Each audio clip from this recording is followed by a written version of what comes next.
जय श्री राम। भजन भागीरथी के अहविरल पर्वा में आप सभी का स्वागत है। शेरगढ़ के महान साधक विषय के तहत आज का प्रसंग योगे गरीबनाथ देवतु।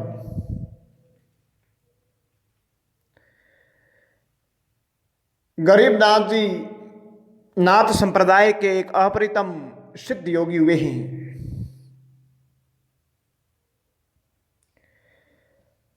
बोले आदिनाथ भगवान की जय हो, नवनाथन की जय हो।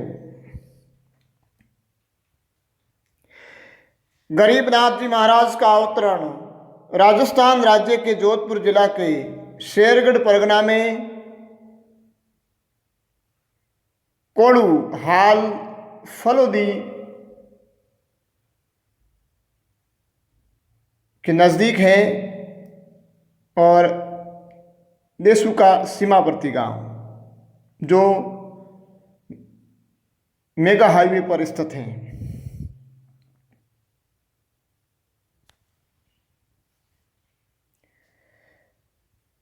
एक दांदल क्षत्रिय परिवार में आपका अवतरण लगभग विक्रम संवत 1880 में हुआ। आपने 20 वर्ष की अल्प आयु में गृह त्याग दिया और घूमते घूमते भाडका मठ पहुंचे बाड़मेर में। वहां तत्कालीन महंत के सानिध्य में रहकर योगिक क्रियाएं सीखी। कुछ वर्ष योग साधना करने के बाद भैंसड़ा नामक ग्राम पधारे, जहां पर अल्प समय तक योग साधना में मग्न रहे।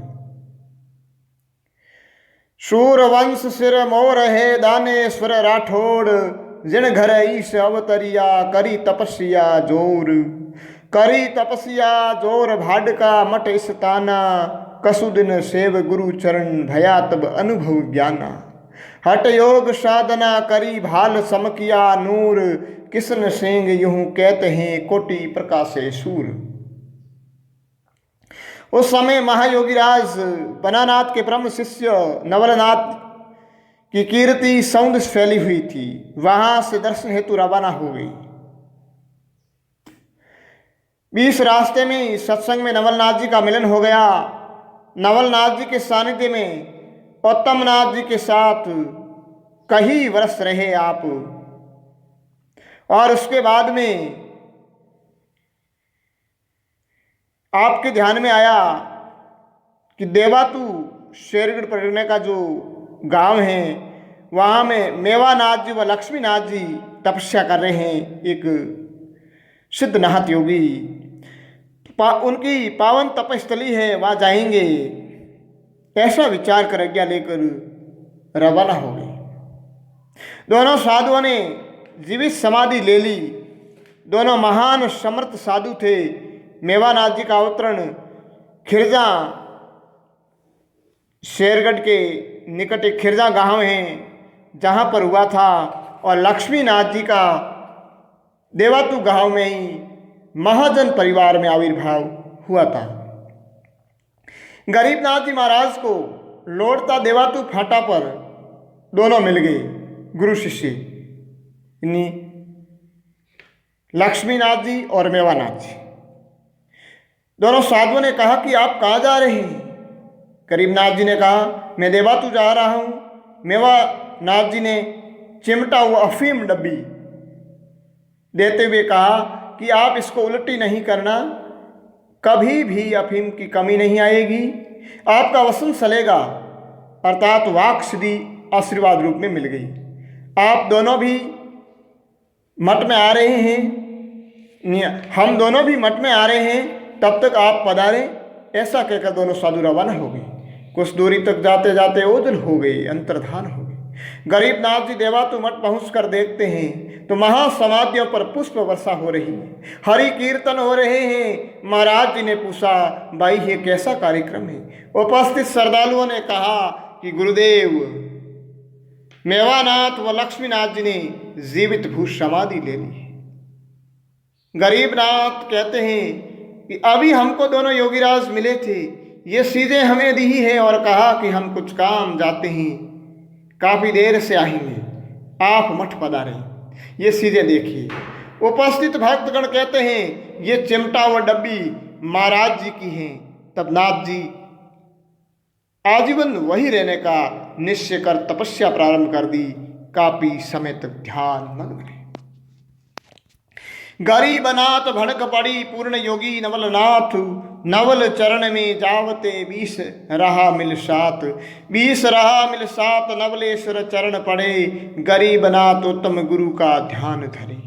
लक्ष्मी मेवा नाथ योगी बड़े सुनी बात, किशन सिंह देवातु में योगी गरीब नाथ। एक बार महाराज को मठ के पास एक बकरी का बच्चा मिला। आप अपने पास ले आए, कुछ दिन तक दूध पिलाया और अपने पास रखा। जब बड़ा हुआ तब गांव की सरहद में चरने हेतु जाता। एक बार 5-7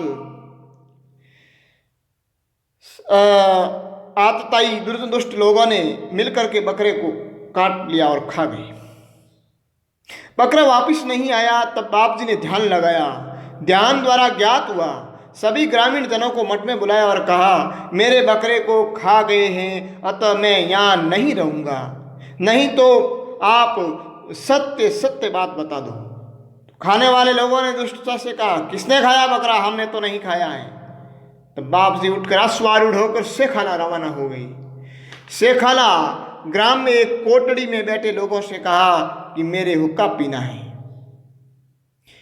कोटड़ी जो मारवाड़ में अतिथि कक्ष होता है, जो गेस्ट हाउस उसको कोटड़ी बोलते हैं, जो घर से थोड़ी दूर होती है। अतः वहाँ कुछ लोगों को बैठे देखा तो स्वामी जी ने नाथ जी ने कहा कि मुझे होका पीना है, अतः अग्नि लाएं। बैठे लोगों ने कहा घोड़े पर बैठे बैठे आदेश दे रहे हैं, यहाँ कोई अग्नि होका नहीं है। बाप जी ने कहा कि बहुत होगा बच्चा, चिंता न करें। ऐसा कहते हुए रवाना हो गए। पीछे से कोटड़ी में आग लग गई,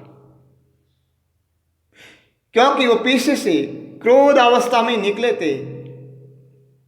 तमोगुण की एक तपस्या की दरकती आग से वहां निकले थे, और आगे भी ऐसा हुआ तो उसको भी ऐसा ही वसन निकल गया। जब आग कोटड़ी में निकली तो लोगों को भान हुआ, ज्ञान हुआ कि यह योगी कोई समृत योगी है, क्षमा याचना करने बाबत पीछे जाएं। इतने में देवातु ग्राम से भी बाप जी को मनाने हेतु मुख्य भक्तगण आ गई। दोनों ने मिलकर बाप जी को अर्ज की, तब बाप जी मान गई, क्योंकि संत हृदय से दयालु होते हैं। शांत हृदय नवनीत समाना, उसके में कपट दरार नहीं होती है। स्वामी जी ने कहा कि ये मकान आधा तो यूं ही जलेगा। मकान मालिक ने पत्थर की पटिया चढ़ाई तो भी अर्ध भाग की पटिया टूटकर गिर गई। यानी वचन स्वामी जी ने निकाल दिया कि ये मकान आधा तो यूं ही जलेगा। तो उन्होंने मालिक ने देखा कि पक्का बना देते हैं, तो पत्थर की पटिया सीना चढ़ा दी, लेकिन वो भी गिर गई, रही नहीं उस पर। स्वामी जी पुनः देवातु ग्राम पधारे। सभी ग्रामीण जन इकट्ठे हुए गुरु जी को मनाने हेतु।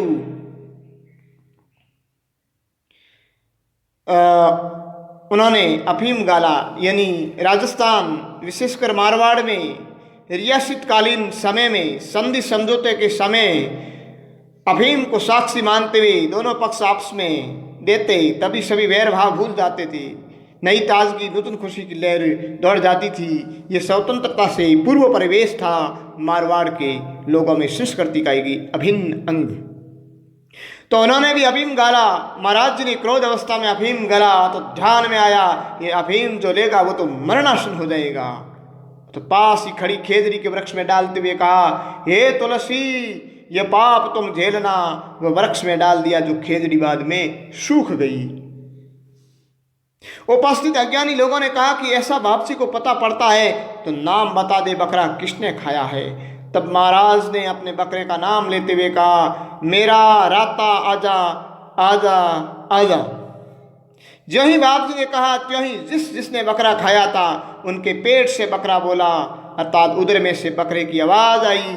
सभी जनों ने पांव पकड़ लिए और महाराज जी से क्षमा मांगी। जब योग साधना करते हैं, भजन माला सुमिरन करते हैं, तो शक्ति अंतर की सुप्त जो होती है वो सुप्त शक्ति जागृत होती है और कई सिद्धियां स्वतः प्रकट हो जाती है। उनकी वह संत महात्माओं की वाणी एक अमोघ शस्त्र हो जाती है। वो अमोघ वाणी जहां तक मन की पहुंच होती है उनसे पार तक वो पहुंच जाती है। इसलिए सबके हृदय में जहां जो था वहीं से वो बोल गया। देवातु ग्राम के थानाराम दर्जी विवाह करके दुल्हन बारात सहित पुनः ग्राम देवातु आ रहे थे।